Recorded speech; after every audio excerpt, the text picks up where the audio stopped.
See how all that goes. And I have little notes here. You know, the old teacher in me is still there.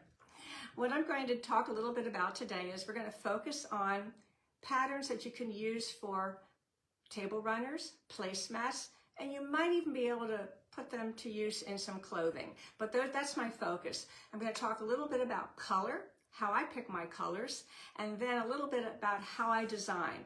Again, it's just the things that I do. It might not be the right way, well, is there any right way? We all find that out, that we just kind of keep finding different ways of doing things. And the samples that I'm going to use today most of them are woven with some heavy cotton, because what I wanted to do was reach people who have rigid heddle looms as well as those with floor looms. So I wanted to give everyone a little bit of a span of ideas and some things that maybe you can apply and not be too afraid of designing something on your own. So what I'm going to do is I'm going to focus on the table because I'm going to show you some things close up and then talk a little bit about it. But before I do that, I want to start with what I did back in 1991 or 92. I started making clothing and I had no idea what I was going to do. So I want to share with you, hopefully I can pull it up here, the piece that I made. It's wool. If it wasn't so hot today, I'd be wearing it. And I just want you to take a look at what I did. It's 2 panels, and I'm showing you this because it has to do with how I still do some designing. Now, if you can see, it goes from dark to light. And this is one of the shawl coats that I make. This one was happened to be one of the first ones that I did. We'll go back to that in a little bit, and I'll show you how I use similar technique when I do some of the placemats as well. All right, so what I'm going to do second now is move the camera closer to the table, and we're going to start with a little bit of color and how I determine the color. So hang on a minute while I move the camera.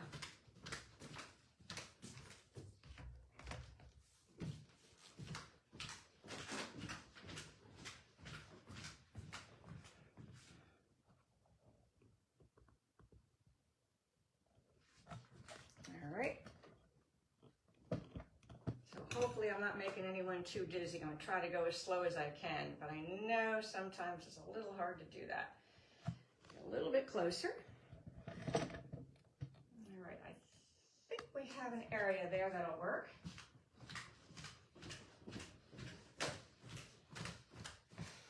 All right.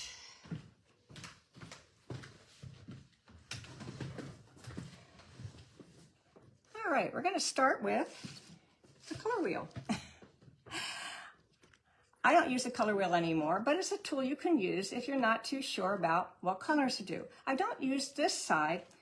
I suggest using the other side. Now this side has different colors on it, but it has a triangle. I like to work with 3 colors, 5 colors. Try not to go too many more because they can kind of get lost.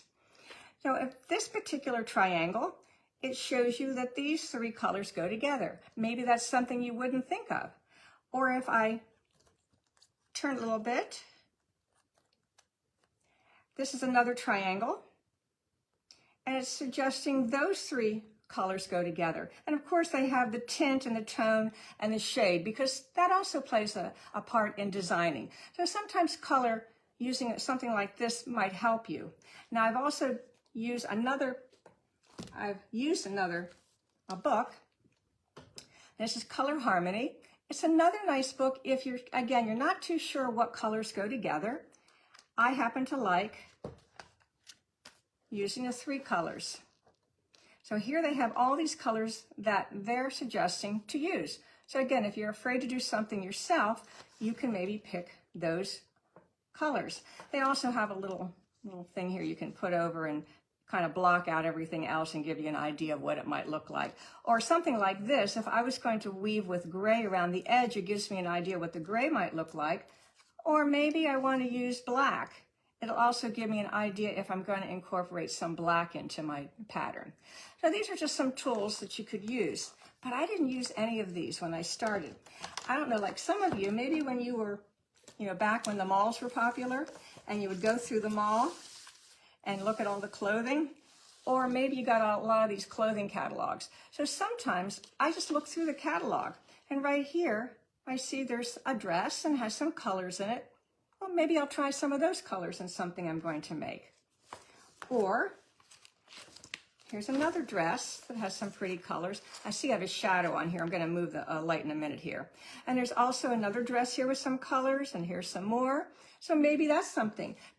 Someone else put something together and it has eye appeal. Here's another catalog.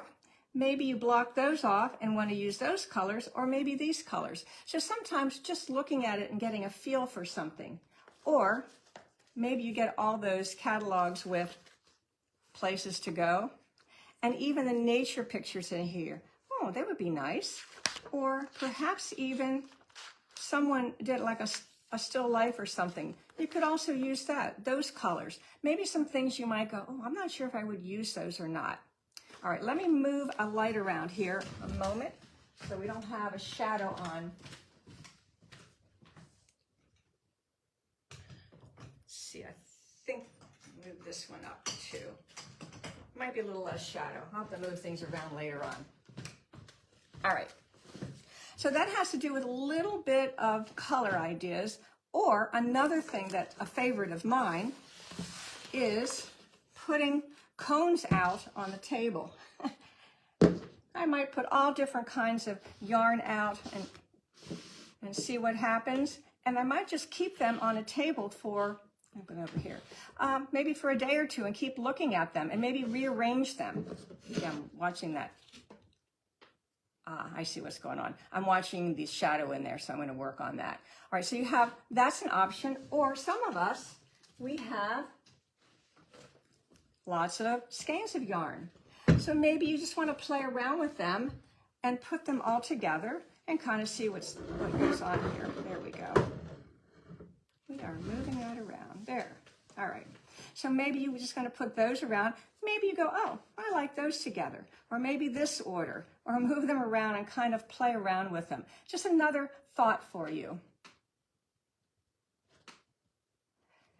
Another idea. So, and probably like myself, you probably have a lot of yarn. I do things backwards. I don't design and then go buy the yarn. I look to see what I happen to have on the shelf, and then I design from there. So another thought for you on that. I'm one of these people that keep looking at the camera and I don't like that shadow, but I'll work on cropping that out later on. All right. Now, so let's take a look at some of the items. Oh, I forgot one more thing. Maybe you have something in your closet that you bought. Maybe you have a top or a skirt, and you actually look at that and go, you know, I'm wearing that. I like those colors. Perhaps I'll try those together. Or here's another one.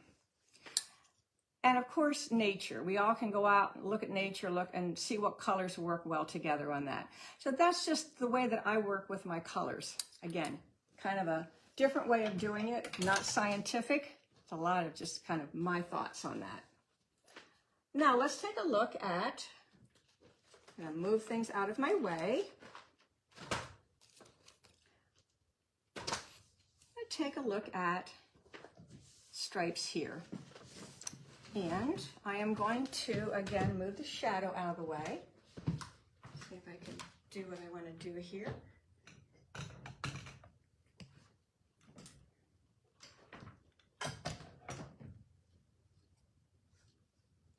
There we go. And you do see a little bit of my computer here. Try to move that out of the way. All right, so here we have some stripes. Now, how did I go about deciding how many stripes, how wide they are, and what colors? Well, one thing I like to do is I like to do things that are symmetrical most of the time. So here I have one in the middle, and we go outside. There are 7 different stripes. I just think it's more eye appealing. I know we have the Fibonacci thing, you can do these numbers and everything. I like to do just kind of what looks good for me, to me. The other thing I've done is if I have a lot of different colors, I said before that I like to use 3 or 5 colors, and here we have 7. If I do more than that, I'd like to separate each color with something.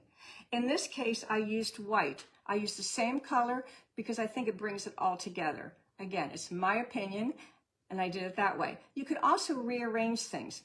Oh, the other thing I forgot to say is you can also take a photograph of the yarn that you had out. So the yarn I had earlier, you could put that and take a picture of it and then go into the into monochrome and see if one pops out more than the other. If they all kind of blend together, it's going to look much more subtle. If you have one, for example, this one might pop a little better, then you have a little more pop of color. So just something else that you could do, another tool for your toolbox. So that's the idea for this stripe. This is with 8 cotton. Actually, this was a heavier cotton and this is a thinner cotton.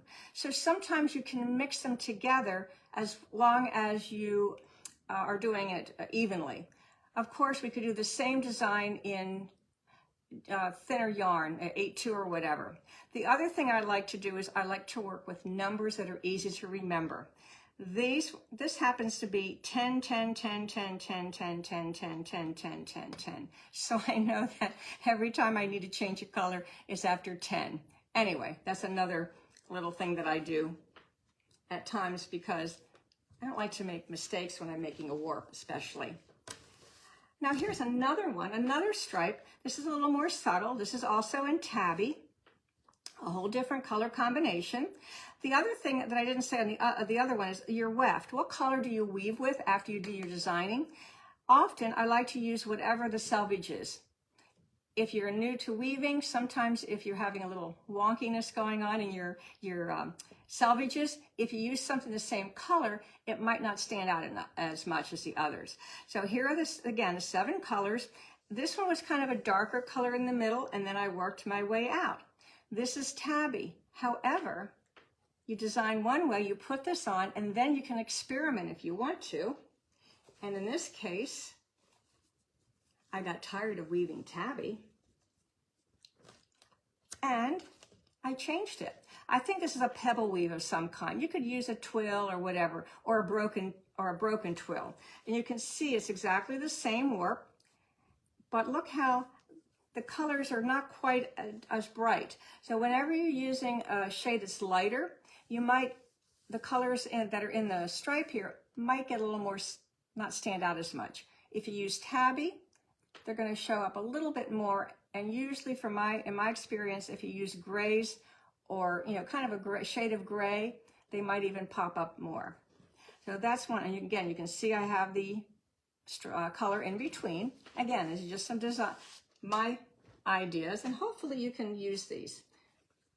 All right, and here's the rainbow. I did this rainbow. Again, I had all this yarn. Now, with this one, there's only one area that I'm not too happy with. These two over here are kind of dark together. However, I was using what I had in stock. If I could change this and I did it again, I'd want to use another kind of color green, a lighter green. Another thing one of my friends, another weaver, suggested is that sometimes just maybe using 2 colors, 2 threads in between. So here I have a thin, just 2 brown or black in between, but the selvages I added a little bit wider. Again, this was all woven with the brown. Well, let's say you're weaving the stripe for a while, but you want to have some fun. And this is the color gamp that, let's see if we can get it the same direction. So you could also take all the colors in your stripes and just start weaving with them. This might be fun to do. This, again, sometimes it's playing on the loom before you finally decide, hey, I feel confident enough to maybe do something else. But that's an idea for that. And if you're someone, you're like, oh, I don't know if I really want to do a whole lot yet. I'm just a little afraid. Well, here's another idea. Just putting 2 stripes on each end. Nice placemats or a table runner. And here again, I used a darker on each side. It helps to bring this out. They don't float, they don't kind of like slide together. You can actually see the stripes on that. The other thing with this one, I used a thick, thin yarn. Now, I didn't use the same color as a selvage. I wanted something that kind of color, that with a similar color to the stripes. So you can play around with things like that. One of the fun things to do is if you're going to do some experimenting, make maybe 6 placemats and make them each different. So you could weave with this color, maybe a green or a blue. Again, a little more experimenting. The other thing you need to remember is that there's shrinkage. So whatever you start with, usually is 15 to 20%. Just remember it's going to shrink down, part of your design. I'm not going to go into the mathematics of it right now. Maybe that's for another time, or check out my YouTube. Now, one of my favorite things is this, and this is something maybe you might have some fun with doing. Take a note here. There are only three, well, let's see, one, we got the purple, we got 4 colors. This purple, eggplant, we have the mustard and the gray. Yes, I know I said I'd like to use 3 colors. Sometimes, though, it's nice to put a neutral color. To me, gray, black, or an off-white are a neutral color. Now, what did I do here? Well, it's the same principle that I started to do when I was doing my shawl coats. I started on the edge here. Well, actually started in the middle, and then I worked my way out. Take a note, this is 2 colors, eggplant and gray. Then it's an inch, or I guess this is 10 inch per inch of the gray. Then there's a transition point, gold, gray, and then we went to gold, a transition, gold, eggplant, eggplant, and then we have eggplant, purple, and purple. Now, that was one way to do it. And then once you find something that works for you, you can just modify it a little bit. I'll show you what I mean. This is similar, but a little different. This one is the 3 color. So if you're going to start doing it, that purple, this was not something that I thought would work, but it was very popular. This is more subtle, something that I designed for my sister-in-law. She had a new house and she liked sage green color, so that's what I did here. So we have, again, the green in the middle, and this time I did something a little different. I used all 3 colors together, sage, off-white, green, and then here I dropped the green and went to the 2 shades and then ended with the more neutral kind of an off-white color. And on this one, I didn't weave with the light, because if I wove with the white on this, I thought it would wash it out. And sometimes when you're designing, decide to pick like the lighter green in here and to weave it in there. But again, the idea of the selvage is the same. We're for maybe someone who's new to weaving. Let's see. Oh, here's another one. Similar. I took the same, very similar pattern. Actually, this one is almost, if you look at this one, we have the dark. We have 3 colors, very similar, yet different. This one shrunk up a little bit more, and I did weave with the brown because it really it helped to kind of show up the colors nice and bright, the blues and the browns on that one. So again, once you find something that works, you can just change the color. And then if you have one of those computer programs, like, let's see if I can pull it up here.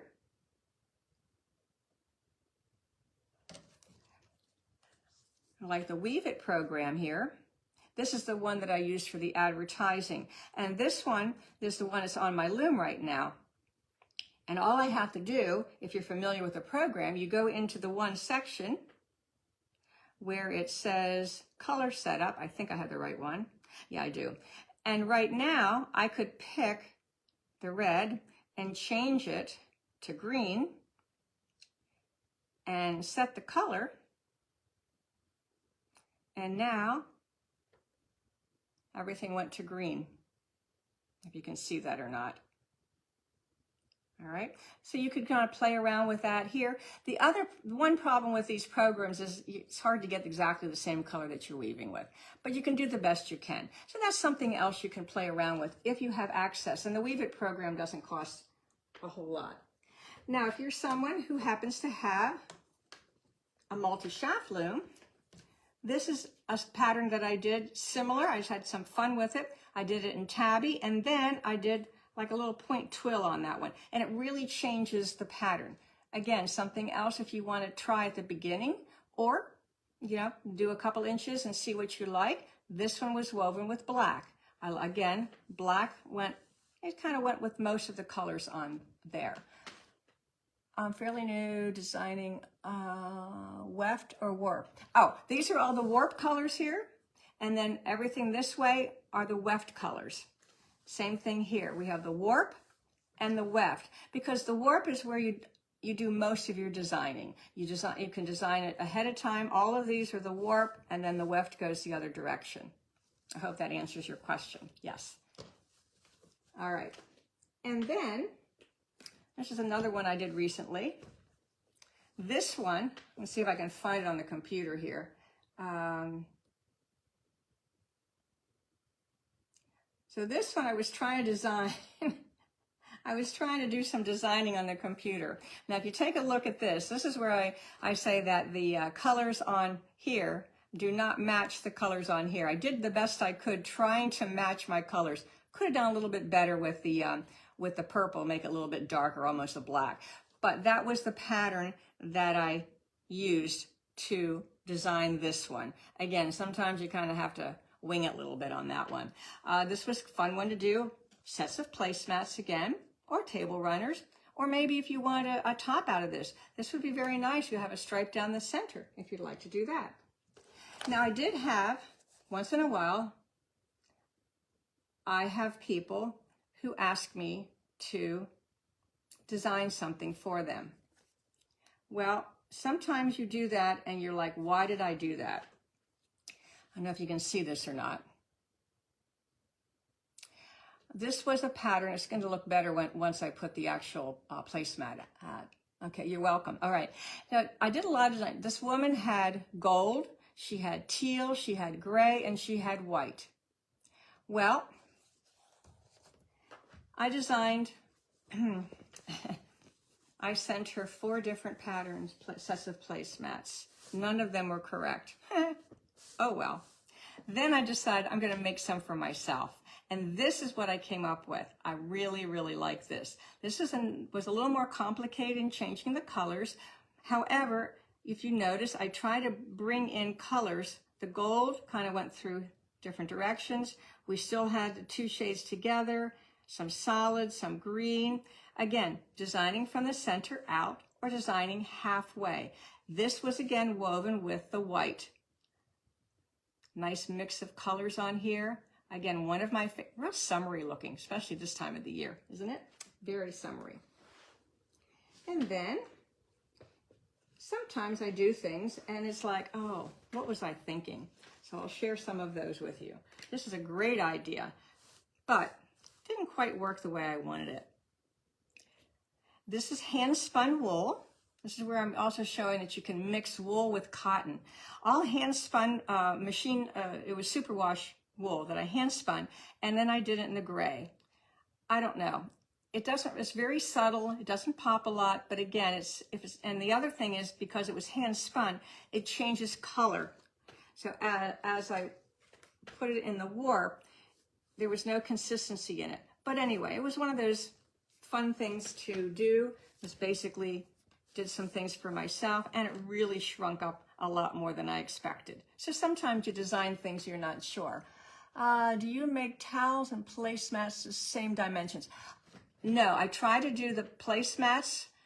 I don't want them I like to keep them, this one's narrower. This one is, let's see what this one is. This one shrunk down. This is 11.5 inches wide. I like to keep now this placemat's 13. 12 is usually, this one's I believe a 12. It's about 12.5. I like to keep the placemats about 12.5 as the narrowest to about 18 inches this long. There are 2 different kinds of placemats out there. Some are for, they call fine dining, and some are casual. The other thing too, people now have round tables, and I've gotten requests for round or hexagon. I don't do that. I'm not gonna cut all this up. Anyway, yeah, so that's my plan, is to try to keep those about the same. Table runners, it's whatever's left over. If I don't have enough I like to make placemat sets of 2. If I only have enough to do 1 or 3, or maybe an odd number like 1.5, or maybe, I don't know, maybe 3 or 4, some odd number. Then I usually just take what's left over, like this one, and I make it into a table runner. I find some people like narrower table runners depending on what they're doing. And if you also notice, I don't put fringe on anything. Why? Well, after you machine wash and dry fringe after a while, and I have some placemats I made a long time ago, they don't look very nice. I know people like fringe on them, but what do we do with placemats and towels? We machine wash and dry. Oh, and the towels I start out with about 20 inches in the loom, and those I use normally 8-2 cotton or 6-2 cotton, and they end up shrinking down to about 18 inches. The length could be about 28. I try to make a nice big towel when I'm doing them. And then the other one I did, another like, oh no, I don't know if I like this one or not. I actually designed this on the loom. This was with some more hand spun yarn. The purple, you can't see this purple here. You can see the purple here, but not the little dashes here. This was a supplemental warp, which is another fun thing to do, because with a supplemental warp, if you don't know what that is, you can look it up, or I'll explain it later on, or check out my recording. You can weave one thing and you can change the color and add another one very easily because it floats over the top. That's something you can do in a rigid head loom as well as a shaft loom, either one. All right, I think I have, let me see what else I was going to do here. All right, those were the samples that I have. Oh, I have something behind me. And I also want to revisit, if you decide, if you are interested in making blankets, or maybe you don't like symmetrical, you like asymmetrical. Well, this is really asymmetrical. Move this out of the way. So over here, this was again one of my first things. This is one when I joined the Pennsylvania Guild of Craftsmen. You had to show 5 pieces that you made to be qualified to be a master artisan. This is one of the pieces that I put in. Started on the side here with the blue. It's very hard to see. And then I went to a black and blue. Then it was black, blue, and gray. Black, blue, and there were 3 colors, another grade. And then I started dropping the colors as I went the other direction. So it's basically the opposite. It's very hard to see because this was kind of a mohair blend kind of thing. But again, as a new weaver, boy, this was wonderful to use. But again, what I did was I sewed the 2 together, so it is kind of symmetrical. And this is the only piece that I've kept from that session. So that's something else. I have one behind me. I'm gonna get this one off. Actually, I have 2 behind me.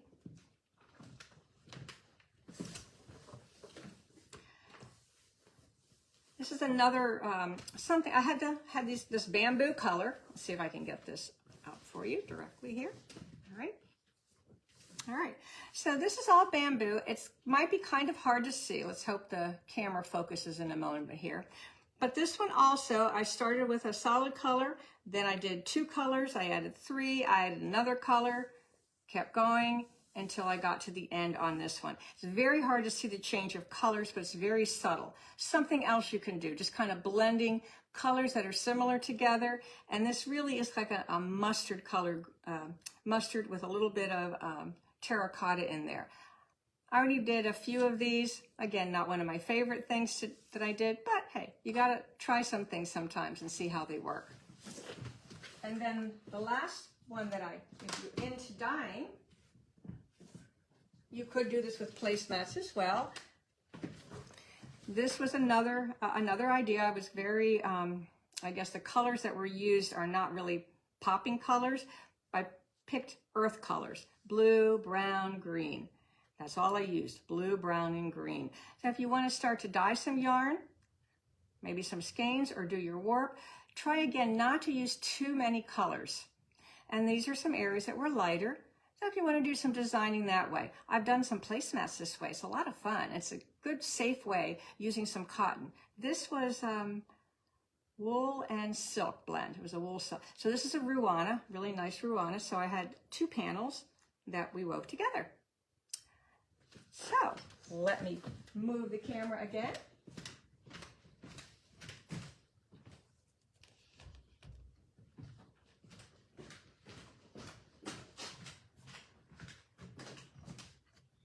Move all sorts of things out of the way here. And if anyone has any questions at all, okay, popping everything around here. There we go. So hopefully,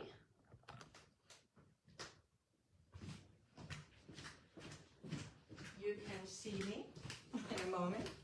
You love it when it's a one-woman show, right? And you gotta do it all yourself. But hey, that's most of us do that, don't we? Over time and everything. All right. Well, let's see. On YouTube, do you have a video on?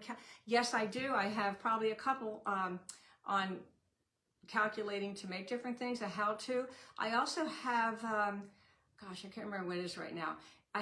There's a link that I use for calculating. It's a worksheet that's a PDF from one of the companies, and right now I can't think the name of the company. But I think it's out in Oregon, I think. Oh, anyway, yeah, there's a lot of different forms out there, and there's also calculating right on the computer too. So I do have one on calculating the yarn that you need, so you can check that out. Or if you can't find it, just send me a message, and I'll be happy to send you the link and do it that way. I have to do one of these. I can't see what's going on here. All right. I think I answered all the questions. I did the best I could. And if you have any questions, you can send me a message. I'm happy to help you out in any way that I can. Otherwise, I will see you folks next Friday. Here's my shout out, next Friday at 6 p.m. And I'm so excited. I have some new fibers that you can blend with your blending boards that I've been working on coloring. And you've seen some of those. Otherwise, I hope everyone just can relax and enjoy the rest of your day, whatever you are doing and wherever you're at. So everyone, take care, and thank you again for watching.